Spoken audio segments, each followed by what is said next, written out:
అధ్యాయము 11వ వాక్యాన్ని మనం చదువుకుందాము. పరమగీతములు దయచేసి 3వ అధ్యాయము 11వ వాక్యాన్ని మనం చదువుకుందాం. పరిశుద్ధ బైబిల్ గ్రంథముల నుంచి పరమగీతములు 3వ అధ్యాయం 11వ వాక్యాన్ని చదువుకుందాం. దయచేసి చదవండి. సియోను కుమార్తెలారా ఏం చేయుడి,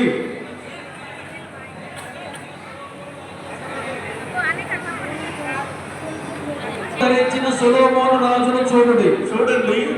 వివాహ దినమున అతని తల్లి అతనికి పెట్టిన కిరీటము చూడండి. వివాహ దినమున అతని తల్లి అతనికి పెట్టిన కిరీటమును చూడండి. సొలొమోను తల్లి గారు సొలొమోనుకి కిరీటం పెట్టింది.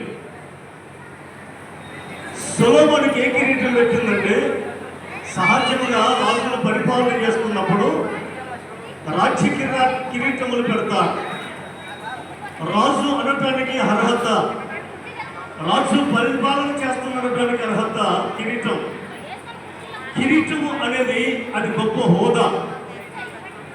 ఆ దేశాన్ని పరిపాలిస్తున్న వారికి, ఆ దేశాన్ని పరిపాలిస్తున్న రాజులకు కిరీటము ధరించబడి ఉంటుంది. లేఖనాల్లో రాయబడి ఉన్నాయి. కనుక సొలొమోను తల్లి తనకి పెట్టిన చాలా శ్రేష్టమైన కిరీటం. ఏమిటా కిరీటము అని మనం కొంచెం ఆలోచన చేస్తే, సామెతల గ్రంథము 12వ అధ్యాయము 4వ వాక్యాన్ని చదువుకుందాం. పరిశుద్ధ బైబిల్ గ్రంథం నుంచి సామెతల గ్రంథము 12వ అధ్యాయము 4వ వాక్యాన్ని చదువుకుందాం. యోగ్యురాలు తన పెనిమిటికి కిరీటము, తన పెనిమిటికి కిరీటము సిగ్గు తెచ్చున్నది. యోగ్యురాలు సొలొమోనుకి పెట్టిన కిరీటము రాజసింహాసనం మీద ఉండి రాజ్యమును ఏలుబడి చేయడానికి కిరీటం. కానీ ఆ తల్లి పెట్టిన కిరీటంలో చాలా అద్భుతమైన సందేశం ఉంది. ఏమిటి ఆ కిరీటం అంటే, స్త్రీ. ఎవరు ఆమె అంటే యోగ్యమైన స్త్రీ భర్తకు ఒక కిరీటం లాంటిది. పేరు తేవాలన్నా, ప్రాఖ్యత తేవాలన్నా, సమాజంలో తల ఎత్తి తిరగాలన్నా, భర్త ఒక గౌరవప్రదముగా బ్రతకాలన్నా ఆ స్త్రీయే. అందుకోసమే సొలొమోను తల్లి పెట్టిన కిరీటము ఏమిటి అంటే యోగ్యమైన కిరీటం, యోగ్యురాలు. ఆ కిరీటంలో బతికించబడది ఏంటంటే యోగ్యమైన స్త్రీ. స్తోత్రం. హల్లెలూయా. అంటున్నారా మీరు? నరేష్ ఉన్నావా? రైట్. మీ కొరకు ఎంత కొద్దిగా అయితే ఎవరు ఉంటావు చెప్పండి. ఏ కిరీటం అట? యోగ్యమైన కిరీటం. యోగ్యమైన కిరీటం కావాలి. అలాగే ఇప్పుడు నరేష్కు కిరీటం రావాలి. ఏ కిరీటం అది? యోగ్యమైన కిరీటం. స్తోత్రం. హల్లెలూయా. మళ్ళా చదువున్న మాటలు. యోగ్యురాలు తన పెనిమిటికి కిరీటం, తన పెనిమిటికి పెట్టిన కిరీటం. యోగ్యమైన స్త్రీ ఉంటే భర్తకు ఒక కిరీటం లాంటిదే. బయటికి వెళ్ళినా లోపలున్నా ఆయన ఉందాగా ఉంటాడు. స్తోత్రం. హల్లెలూయా. ఆ కిరీటముకి ఇల్లు ఎప్పుడు వస్తుంది తెలుసా? యోగ్యమైన స్త్రీ ఉన్నప్పుడు. అందుకోసమే ఆ కిరీటములో ఎవరున్నారంటే యోగ్యురాలు ఉంది. ఆ కిరీటం ద్వారా ఏం దొరికింది అని మనం ఆలోచన చేస్తే, సామెతల గ్రంథం 18వ అధ్యాయము 22వ వాక్యాన్ని చదువుకుందాం. దయచేసి సామెతల గ్రంథం 18:22. భార్య దొరికిన వానికి మేలు దొరికిను. ఏం దొరికిందండి చెప్పాలి, ఎవరు మాట్లాడాలి. భార్య దొరికిన వాడికి మేలు దొరుకును. ఏం కిరీటం అంటే మేలుకరమైన కిరీటం ఇది. యజ్ఞులముతో కూడిన కిరీటం. యజ్ఞురాలు తన పెనిమిటికి కిరీటము ఏం చేస్తుంది? మేలు చేస్తుంది. సామెతల గ్రంథం 31వ అధ్యాయము 12వ వాక్యం చదువుదాం. బైబిల్లో చూడండి పిల్లరా. సామెతల గ్రంథం 31:12 చదువుదాం. కొంచెం ఆమె తన బ్రతుకు దినములన్నీ అతనికి అనగా భర్తకు మేలు చేయడు కానీ కీడు చేయదు. ఈ కిరీటం ఏంటంటే యోగ్యమైన కిరీటం, మేలు చేసే కిరీటం, భర్తకు హాని కలిగించిన కిరీటము. అలాంటి కిరీటం కావాలని మరి సొలొమోను తల్లి చెప్తుంది. వివాహ దినమును పెట్టిన శ్రేష్టమైనటువంటి ఆ కిరీటం. ఈ కిరీటంలో ఇంకేముండాలి? 19వ అధ్యాయం సామెతల గ్రంథం 19వ అధ్యాయం 14 వచ్చినాం. దయచేసి చదువుదాం. సామెతల గ్రంథం 19:14.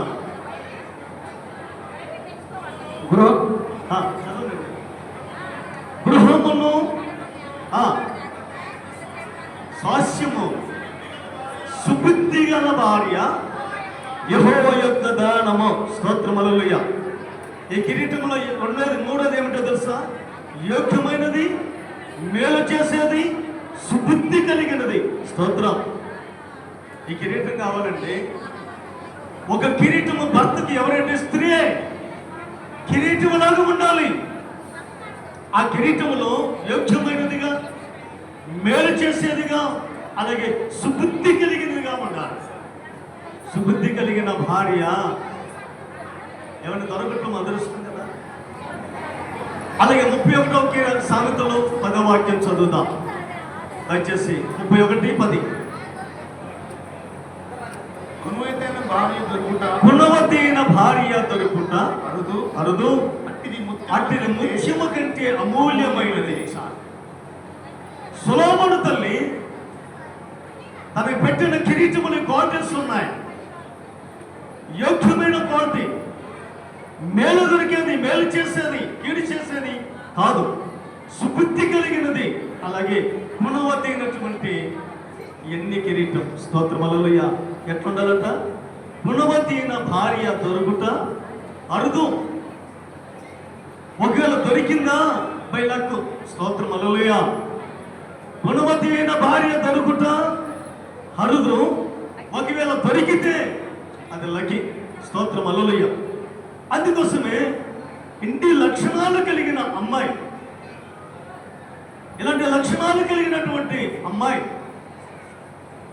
సంధ్య ఇప్పుడు ఎలా ఉండాలంటే నీ భర్తకు నువ్వు ఒక కిరీటముగా ఉండాలి. అనగా పేరు తెచ్చినట్లుగా, ప్రఖ్యాత తెచ్చినట్లుగా, సమాజంలో తల ఎత్తించుకునేటట్లుగా నువ్వు అని సహకరించాలి. మరి మీరేం చేయాలి నరేష్? మీరేం చేయాలి?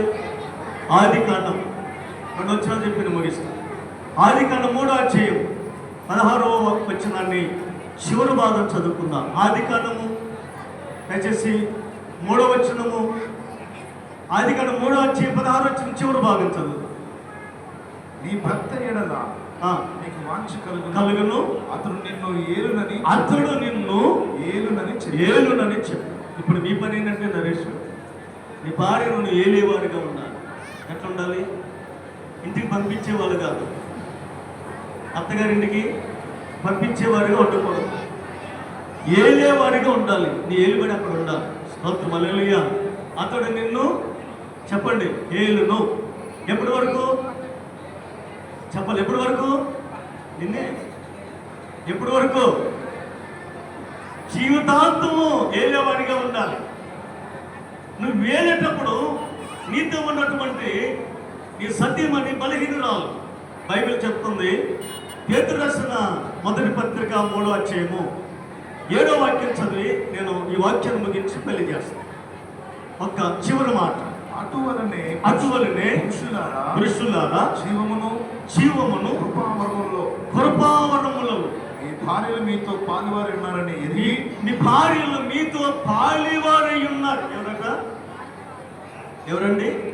పాలువారు. ఇప్పటి వరకు బలిపోగల అమ్మాయి, తర్వాత పంకోల అమ్మాయి. చెప్పరే, 2 బీలే. అది బి, ఇది బి. 2 బీలు. స్తోత్రం హల్లెలూయా. 2 బీలు అయిపోయింది. అది బిఏ. ఏంటి మన మామూలుగా ఏమవుతుందండి? బలిపోగు బి, పంక బి. 2 బీలు కలియకిది. ఈ 2 బీల మధ్యలో మనందరం పెట్టాం, కిటకిటలాడిపోతున్నాం మనం. స్తోత్రం హల్లెలూయా. ఏంటది? ఇప్పటి వరకు ఆమె ఎవరంటే బల్లిపోగలింట్లో పెరిగింది. అక్కడ నుండి ఇప్పటి వరకు వాళ్ళ స్వాధీనంలో వాళ్ళ ఆధీనంలో ఉంది. ఈ రోజు నుంచి ఆమె బాల్యమగస్తురాలు అవుతుంది. పంకోళ్ళకి మీ వంశంలో మీ ఇంట్లో ఎవరికంటే ఇప్పుడు ఆ వచ్చి ఇప్పుడు వరకు అంటది నరేష్ గారు అంటే ఇది మందగా మనిల్లుగా మందగా అంటది. ఏమంటది నీది అంటదా అంది అంటదా అంట బాల్యమగస్తురాలు అంటే ఇప్పుడు ఆమెకు మీ ఇంట్లో అనగా ఇప్పుడు ఆ ఇంట్లో స్వతంత్రం వచ్చింది. ప్రతి విషయంలో బాల్యభాగస్తురాలు అయిపోయింది కనుక బాల్యభాగస్తురాలు ప్రతి విషయంలో బాల్యభాగస్తురాలు నీకున్న సర్వములో నీకున్న ఆస్తిలో నీకున్నటువంటి ప్రతి దాంట్లో బాల్యభాగస్తురాలు ఆమె సగం అధికారం ఉంది. నీకున్న దాంట్లో ఆమె సగం అధికారం బాల్యభాగస్తురాలు అయిపోతుంది. ఇప్పుడు ఆమె పదార్థి వచ్చేసి స్తోత్రం హల్లెలూయా. వాళ్ళు చిన్నత్త బాగా చెప్తుందండి. బలహీనమైన ఘటమని ఎక్కువ బలహీనమైన ఘట్టమని భార్యను సన్మానించి భార్యని ఏం చేయాలంటే సన్మానించాలి. సాల్వలతో కాదు, దండలతో కాదు. నువ్వు ప్రేమ చూపిస్తే చాలు, భార్యను ప్రేమిస్తే చాలు. భార్య అన్ని విషయంలో భర్తకు లోబడితే చాలు. ఎన్ని విషయాల్లో సంధ్య అన్ని విషయాలలో లోబడాలి. అర్థమైందా? ఒక ఉద్యోగం చేస్తున్నందుకు నీకు శాలరీ ఎక్కువ వచ్చిందనుకో, ఆయన తక్కువ వచ్చిందనుకో, అక్కడ నువ్వు స్తోత్రం ఎక్కువ వచ్చినా తక్కువ వచ్చినా అన్ని విషయాలలో లోబడాలి. అదే చెప్తుంది బైబిల్. అందుకోసమే స్త్రీ బలహీనమైన ఘట్టమని ఎరిగి ఆమెను సన్మానించాలి. స్త్రీని సన్మానించాలని బైబిల్ తెలియజేస్తుంది. లేదా ఈ వచ్చిన భాగంలో ఈ బిడ్డలను మరి దేవుడు మహాకృప చేత సొలొమోను తల్లి తనకి పెట్టిన కిరీటములో ఏ క్వాలిటీస్ ఉన్నాయో అలాంటి క్వాలిటీస్ దేవుడు అనుగ్రహించాడు. అందుకోసం ఈరోజు నీ భార్యని నువ్వు ఏలేవాడిగా ఉండాలి. ఆమె బలహీనమైన ఘట్టమని ఎరిగి జ్ఞానము చొప్పున వాడుతో నువ్వు కాపురము చేయాలి. ఎలా చేయాలండి చెప్పండి అండి. ఎంత చేయాలట అసలు ఆడలు అర్థం కాదు. అవుతున్నారంటే ఎప్పుడే పని చేసింది అంటే దేశంగా సంగతి మీరు కాదులే, మీరు అలాంటి వాళ్ళు కాదు. స్తోత్రం హల్లెలూయా. నరేష్ అంటాడు మా అమ్మ మా నాన్న వస్తుందంటే అమ్మాయి తనలో పడుతుంది, వాళ్ళ అమ్మ నాన్న వస్తుందని అమ్మని వేసి పెట్టింది. స్తోత్రం అంటే అందరు కాదులేండి. జ్ఞానం చొప్పున కాపురం చేయాలి. జ్ఞానం లేకపోతే కష్టం. ఎందుకంటే వాళ్ళు ఎప్పుడు అలుగుతారో, ఎప్పుడు నవ్వుతారో, ఎప్పుడు ఏం చేస్తారో ఎవరికి తెలియదు. వాళ్ళు పని చేశారా రోబో కంటే ఎక్కువ చేస్తారు. స్తోత్రం హల్లెలూయా. దండం పెట్టవచ్చు. రోబో కన్నా ఎక్కువ చేసినట్టే ఉంటారు, తిన్నోళ్ళు తింటూనే ఉంటారు. కారం చాలేదని ఒక ముక్క, ఉప్పు చాలేదని మరొకటి. ఏమైనా కిచెన్లో పోయినట్టే పల్లీలు 2 కేజీలు ఎత్తి వారాలు అయిపోతాయి. ఎట్లయిపోతాయో తెలియదు. స్తోత్రం హల్లెలూయా. తింటే బలమే కానీ మళ్ళీ అంటారు ఏమంటే నాకు ప్లేట్ తక్కువైందని అంటున్నారు. రోబోలు చేసినట్టు చేస్తూనే ఉంటారు పని, తింటూనే ఉంటారు. మళ్ళీ వచ్చి బ్లడ్ తక్కువైందని చెప్తారు. ఏం తక్కువైందట? రక్తం తక్కువ. స్తోత్రం హల్లెలూయా. లేలుయా. కనుక జ్ఞానము చొప్పున నువ్వు కాపురం చేస్తే అది వర్ధిల్లుతుంది. అది దేవుని జ్ఞానమై ఉండాలి. కనుక దయచేసి నరేష్ అలాగే సంధ్య నీవు చాలా యోగ్యమైనటువంటిగా పాత్రగా ఉండాలి. అన్ని విషయాలలో నీ భర్తను గౌరవించాలి. నీవు నీ భార్యని ఏలేవాడిగా ఉండాలి. జ్ఞానము చొప్పున నీ వారితో కాపురము చేయాలి. ఈ మాటల ద్వారా ప్రభు మనందరినీ ఆశీర్వదించును గాక. మరి ముఖ్యంగా ఈ బిడ్డను దీవించును గాక.